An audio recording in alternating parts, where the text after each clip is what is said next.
Oh, Kindle Fire, how I love to use you on a daily basis because I get a free Android app of the day, courtesy of Android's store. Well, it's not Android store, it's Amazon's Android app store on Amazon.com. You could use it as well.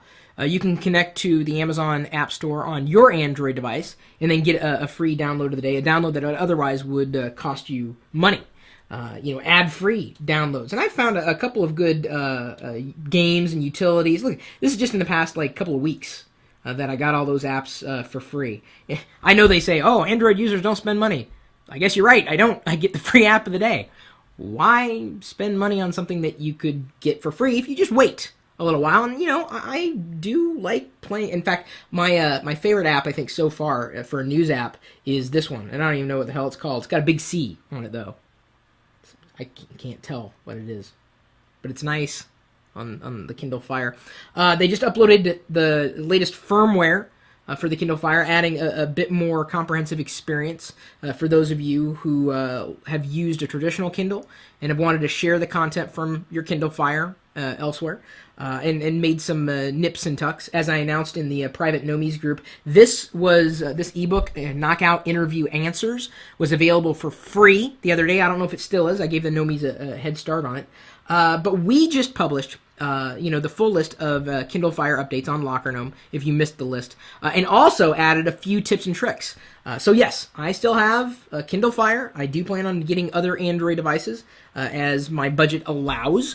Amazon continues to improve this. I don't think it will see massive improvement until a hardware revision, and certainly when they update the operating system base from what they were using for the Kindle Fire platform to at least a newer Android flavor. Wouldn't it be nice to have ice cream sandwich as a base?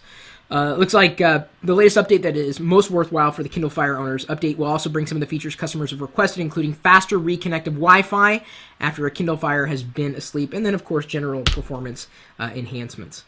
We've got the reason why we've posted a lot of tips for Kindle Fire owners specifically, not just Android in general, is because this is a very popular Android device. Despite some people saying, it's not Android, it's not real Android, buy a real Android device. It runs Android apps. As far as I'm concerned, that makes it a real Android device. It's a very popular device.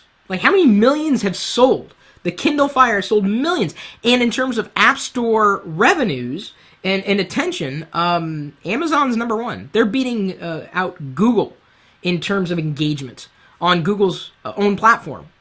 So they're kind of using Google for what they Google allowed them to do with Android, and doing their own spin, or taking their own spin. And I thought it was the right approach. It's one of the reasons why I spent my own money on a Kindle Fire, and still do recommend it if you want a good starter experience with a tablet and you want to go Android, because Amazon is providing that experience. A regular amount of updates, a healthy amount of content that you can get with a Prime account, and I love my Prime account.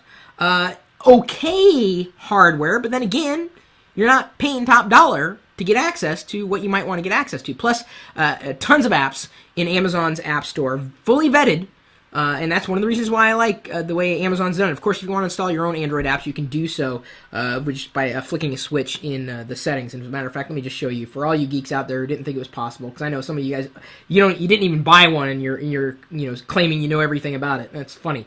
I actually have one in my hands, and I can show you exactly what I'm talking about. If I go to Device, I can allow installation of applications. Now, what that will allow me to do is install any app that can run on the Android platform, on the Kindle Fire. Its biggest shortcoming, I would say, is that a lot of the apps that are available just aren't optimized for this particular screen resolution. That's a shortcoming that is being addressed, over time. So, if you guys have any tips or tricks for an Amazon Kindle Fire, other than to send one to David DeFranco, let me know. Chris at Perillo.com. We've also got the link in the Locker Gnome article, as we've linked in this video's description.